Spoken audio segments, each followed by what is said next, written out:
When we envision the Wild West, we often conjure images of cowboys, bandits, and corrupt sheriffs. However, some of the most formidable individuals in this untamed frontier were actually women who defied expectations, establishing themselves as skilled marksmen or notorious outlaws. Perhaps no other time in America's history is as steeped in myth, legend, and adventure as the pioneering age of the Wild West. Outlaws, lawmen, cowboys, American Indians, miners, ranchers, and more than a few ladies of ill repute emerged in this era, from 1865 to 1900. Any female settler in the West was a heroine in her own right, but listed here are a few of the more famous and infamous women of this intriguing period. Remember to hit the like button because it helps us a lot. Don't forget to subscribe to the channel and press the notification bell to not miss the upcoming interesting video. Number 11. Katherine Haroney. She was known as Big Nose Kate because she worked as a prostitute and didn't want to be confused with another prostitute named Kate. She was known for her stubbornness and toughness. She spent the 1880s moving around the Midwest and claimed that she worked as a prostitute because she liked not belonging to any one man or one house. She met Doc Holliday in Kansas, and the two started a relationship. One time when he was arrested and locked up for killing a man in self-defense, Kate set fire to an old building. The fire threatened to burn down the entire town, and while the town was busy dealing with that, she held the guard who was watching Holliday at gunpoint while she freed her lover. They escaped and remained together until Holliday died. Number 10. Susan Anderson. Anderson was known as Doc Susie for her dedication to her medical practice. She was born in 1870 in Indiana and went to medical school before starting her own practice. She became famous when she successfully saved a miner's arm after he was told by another doctor it would have to be cut off. Anderson practiced medicine for 47 years and didn't retire until she was 84. Number 9. Rose Dunn. In a family of outlaws, it was only a matter of time before the Rose of Cimarron was working in the business too. Dunn met Doolin gang member George Newcomb and joined him as he and his crew robbed stagecoaches and banks. During a particularly nasty gunfight, Dunn risked her life to supply Newcomb with a gun and bullets and helped him escape after he was wounded in battle. Dunn died around 1955, her mid-70s, a respectable citizen married to a local politician. Number 8. Josephine Sarah Marcus. A smolderingly good-looking actor born in 1861, Marcus came to Tombstone, Arizona, while touring with a theater group performing Gilbert and Sullivan's HMS Pinafore. She stuck around to marry Sheriff John Behan, but when Wyatt Earp showed up, her marriage went cold, and she and Earp reportedly fell in love. This young lady was supposedly the reason behind the famous gunfight at the OK Corral, a 30-second flurry of gunfire involving Wild West superstars Doc Holliday, the Clayton brothers, and the Earps. She passed away in 1944 and claimed until her dying day that Wyatt Earp was her one and only true love. Number 7. Laura Bullion. More commonly referred to as Rose of the Wild Bunch, this outlaw was born around 1876 in Knickerbocker, Texas, and learned the outlaw trade by observing her bank-robbing father.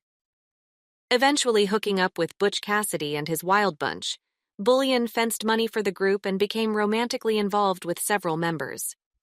Most of those men died by the gun, but the thorny Rose gave up her life of crime after serving time in prison and died a respectable seamstress in Memphis, Tennessee in 1961. Number 6. Sonora Webster Carver. Born in Waycross, Georgia, she was one of the first female horse divers.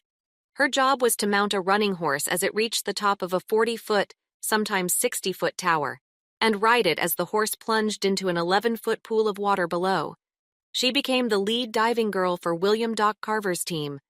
She traveled the country performing. She was blinded by a retinal detachment due to hitting the water off balance with her eyes open while diving her horse in 1931. She continued to dive horses until 1942. The popular movie Wild Hearts Can't Be Broken is based on her life, though she was quoted being disappointed with how she was depicted. Number 5. Pearl Hart. Pearl Hart was inspired by Annie Oakley, but instead of using her sharpshooting skills for show and entertainment, Hart used them for a life of crime.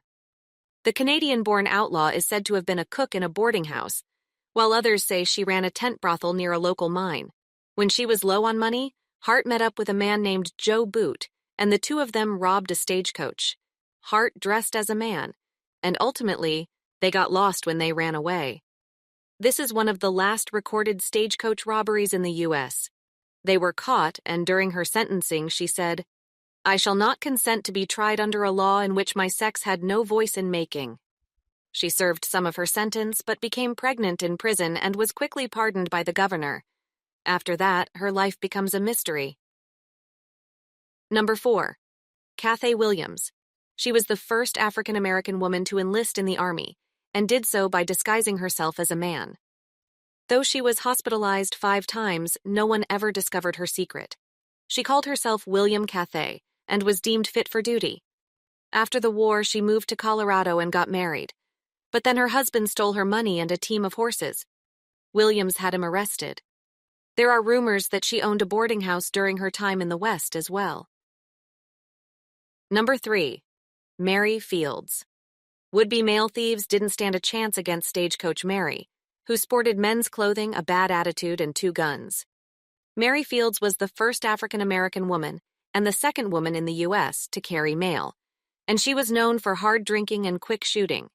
She was born into slavery and freed after the Civil War, which is when she started working as a groundskeeper at the Ursuline Convent of the Sacred Heart in Toledo, Ohio. But she got in an argument and was kicked out. In 1895, she got a contract from the Postal Service to become a star route carrier. Her job was to protect mail on her route from thieves and bandits and to deliver mail. Number 2. BELLE STARR. Myra Maybelle Shirley Reed. Starr was born in Carthage, Missouri in 1848. Frank and Jesse James's gang hid out at her family's farm when she was a kid, and from then on she was hooked on the outlaw life. Later, when her husband Jim Reed shot a man, the two went on the run, robbing banks and counterfeiting. Starr, who was known to wear feathers in her hair, buckskins, and a pistol on each hip, was shot in the back while riding her horse in 1889. It's still unclear whether her death was an accident or murder. Number 1. Annie Oakley. Probably the best-known woman of the Wild West, Annie Oakley was born Phoebe Ann Oakley Moses in Darke County, Ohio in 1860, and she was shooting like a pro by age 12. Germany's Kaiser Wilhelm II trusted her with a gun so much that he let her shoot the ash off his cigarette while he smoked it. Oakley is the only woman of the Wild West to have a Broadway musical loosely based on her life, Annie Get Your Gun, which depicts her stint in Buffalo Bill's famous traveling show. When she joined the show, Bill touted her as champion markswoman. When she died in 1926, it was discovered that her entire fortune had been spent on various charities, including women's rights and children's services. Please like and share if you find the video content interesting and useful. Don't forget to subscribe to the channel and comment below so as not to miss the upcoming interesting videos. Thanks for watching.